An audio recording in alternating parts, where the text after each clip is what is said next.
Thank you, Mixed Chair. Mixed Chair, I'd like to move an amendment and then I'll speak to it briefly. So I will draw the member's attention to CWHP NDP 1, page 1 after clause 1, the following clause. 2, Chapter 380 is further amended by adding immediately after Section 34A the following section.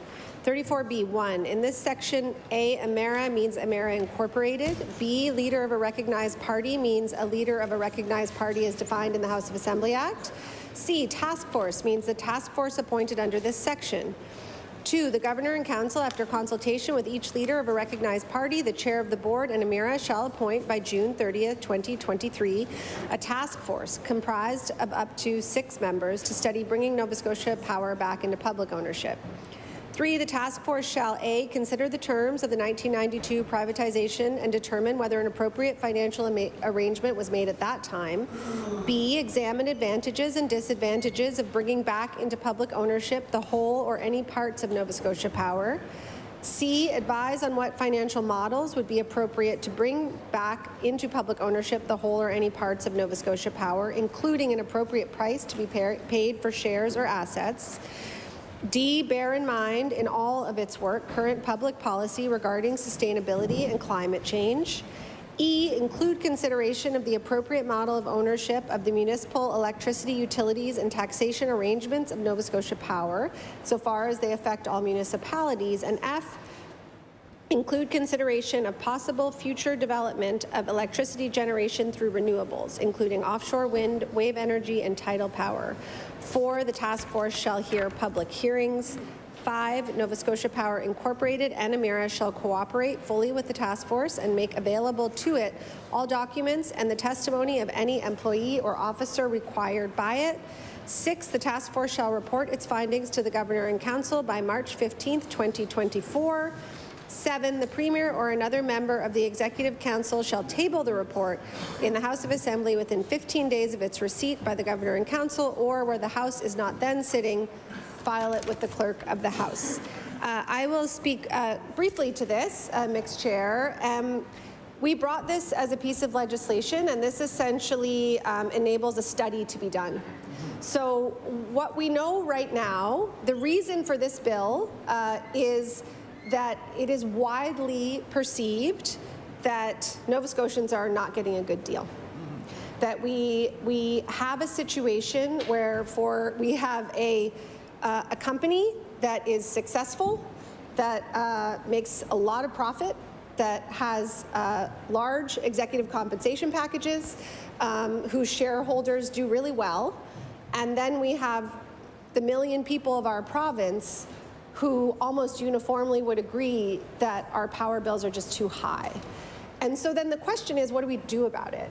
And we have introduced a slate of legislative proposals that we think would address this. So we've talked about changing the regulatory system. We've talked about protection for folks who live in energy poverty, who can't really afford those power bills. One of the other things that we think it's important to look at is the ownership structure of Nova Scotia Power.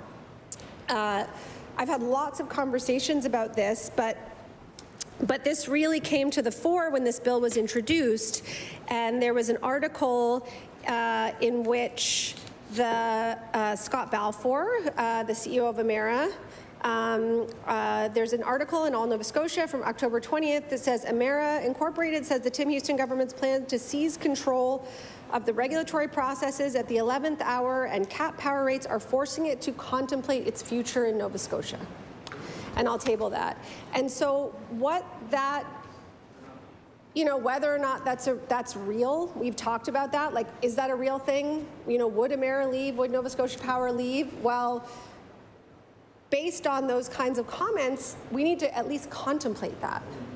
And so the reality is, as we've said many times on the floor of this House, power is an essential service here in Nova Scotia. We can't really survive without it. I suspect that even the hardiest among us who are living in the woods have some way of generating some amount of power for themselves, because you can't really survive in our climate without it.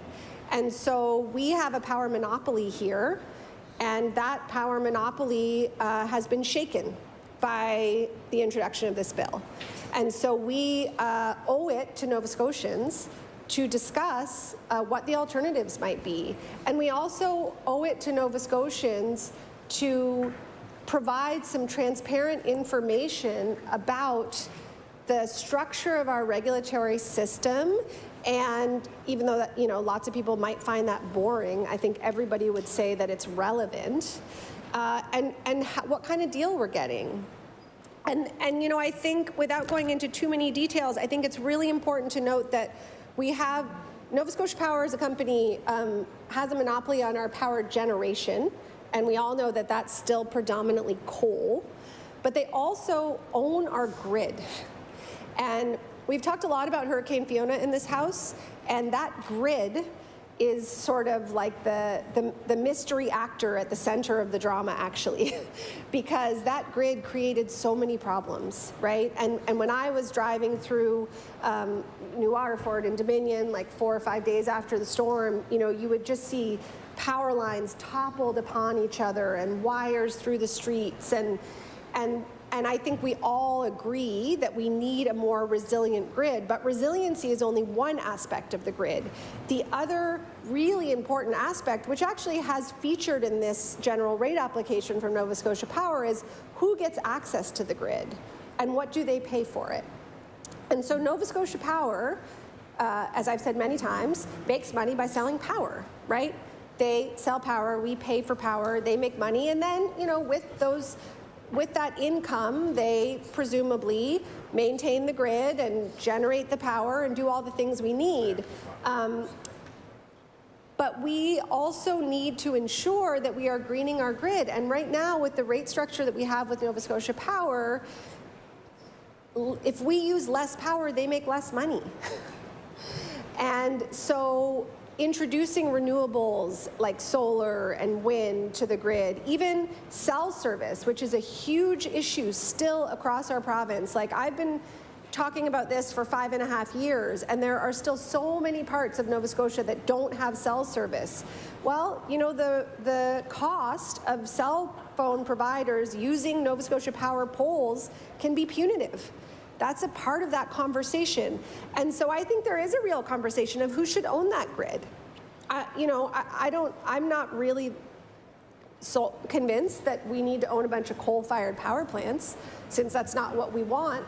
But if we are going to be potentially left in a vacuum, if Nova Scotia Power does ever say, now or in the future, we don't want to provide power to Nova Scotians anymore, well, then what are we going to do? And so we need to understand what our options are, and this is one of our options. So this isn't binding anybody to anything. This isn't a buyout plan for Nova Scotia Power shareholders. This is saying we're going to spend some time with some experts, and we're going to understand the financial compact we have with the company that has a power monopoly and what other options are out there. Thank you, Madam Chair. Mixed Chair.